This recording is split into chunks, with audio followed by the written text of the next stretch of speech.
Как сообщил министр по налогам и сборам Эдгар Беня, изначально утвержденный план на 2025 год в размере 6 миллиардов 935 миллионов рублей министерством был успешно перевыполнен. В сравнении с показателями 2024 года общие доходы выросли на 935 миллионов 451 тысяч рублей. Положительную динамику продемонстрировали и регионы. Эдгар Беня рассказал ей о работе по внедрению онлайн-касс. Реализация внедрения контрольной кассовой техники уже переходит на практические шаги мероприятия. В ближайшее время будут установлены первые контрольно-кассовые аппараты.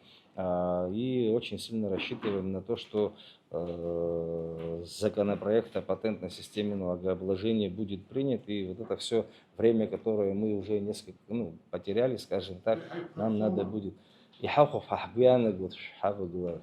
Министерство экономики завершило анализ показателей за первое полугодие 2026 года и в ближайшее время представит обновленный прогноз социально-экономического развития республики, сообщил министр экономики Теймураз Миквабия. Он также напомнил, что проект бюджета на 2025 год был составлен с учетом утвержденного макропрогноза, который был скорректирован в середине отчетного периода, что позволило пересмотреть республиканский бюджет в сторону увеличения доходов и расходов. В настоящее время министерство разрабатывает прогноз социально-экономического развития на 2027 год. В настоящее время по тому же направлению Министерством экономики уже ведется работа по разработке прогноза социально-экономического развития республики на 2027 год.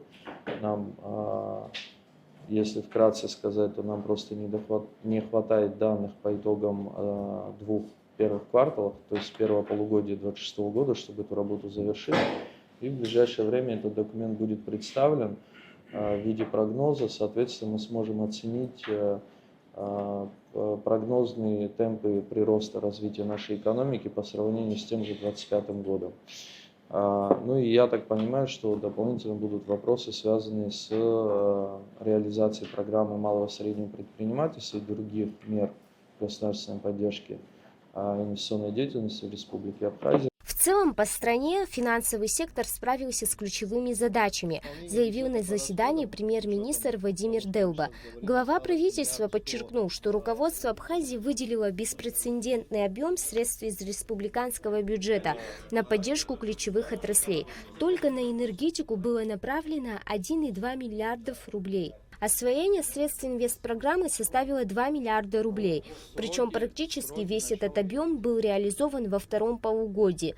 На контроле исполнительной власти остается и реализация программ поддержки экономики. Из предусмотренных 326 миллионов рублей на текущий момент освоено 271 миллион. Исполнение бюджета по расходам, с учетом того, что мы сейчас говорим, осталось 1 100 000 000 по инвестпрограмме, там еще другие позиции остались.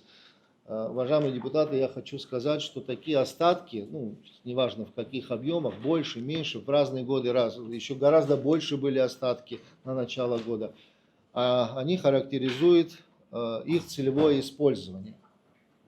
Они безакцептно двигаться не могут ни на какой вид расхода, они адресные, поэтому правительство в начале каждого года, в январе месяце, принимает специальное решение о целевом использовании этих средств. И из 1,4 миллиарда рублей остатка, как сейчас было только что доложено министром финансов, 1 100 000 000 составляет инвестпрограмма. Естественно, эти 1 100 000 000 направляются в соответствии с двухсторонними достигнутыми соглашениями. И только тогда, после того, как это акцептуется, эти средства направляются. И деньги сами по себе, ресурсы, находятся на корреспондентском счете и не могут быть использованы абхазской стороной либо вообще кем-то в одностороннем порядке. Это 2025 года правительством было принято 642 акта, которые, это в виде постановлений и распоряжений, которые способствовали в том числе исполнению бюджета всех уровней, в том числе и государственных внебюджетных фондов. Там тоже очень хорошие показатели. Мы с вами знаем, что в течение года несколько раз индексировались размеры пособий, пенсий, различных выплат. В течение года за счет средств республиканского бюджета отдельные выплаты были направлены в том числе учителям. Остатки средств, я еще раз просто вернуться хочу, остатки средств и на сегодня существуют, безусловно, и они каждый день будут существовать, да, они будут там меняться динамично, все понятно, но большая часть из них, больше, не то что больше, практически вся часть, все 100% это средства предназначены для реализации целевых направлений. В основном это инвестпрограммы. Депутат Тимур Бея рассказал, что его избирателей очень волнует вопрос свалки в селе Алахадзе и когда эта сложная ситуация будет разрешена. В моем округе, можно сказать, экологическая катастрофа грядет, она на подходе. Что касается конкретно свалки нашей, у меня в округе, в селе Алахадзе, это вообще курортная зона, можно сказать. У нас прямое взаимодействие, есть контакт, особенно с Министерством природных ресурсов.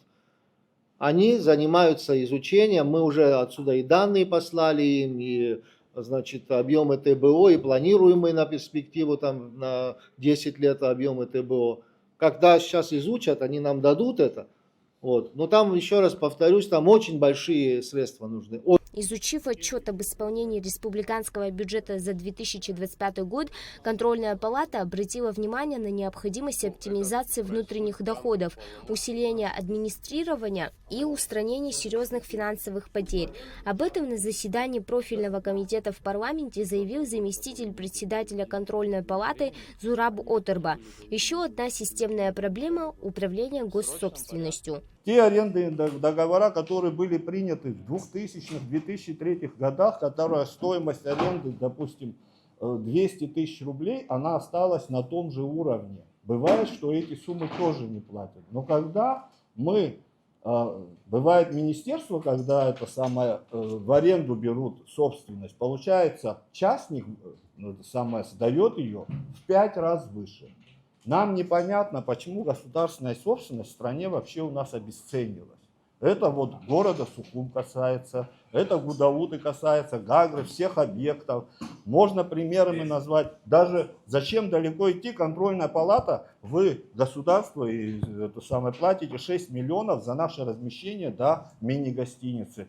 Но есть другие объекты, государственные объекты, которые сдаются в аренду. Просто мизерные цены. Это 12 тысяч рублей. Недавно у нас проверка проводилась, честно говоря, в одном объекте, пока видеоотчет оно не принято. Там, где физическое лицо, государство сдает ему примерно за 15-20 тысяч в месяц, а он за 300 тысяч в субаренду, частное лицо, государству сдает. Зураб Отерба призвал парламент и Кабмин немедленно начать жестоко регулировать эти процессы. Соответствующие отчеты по проверкам Контрольная палата планирует направить в органы власти в ближайшее время. Милана Агарба, Лилиан Маршан, Абхазское телевидение.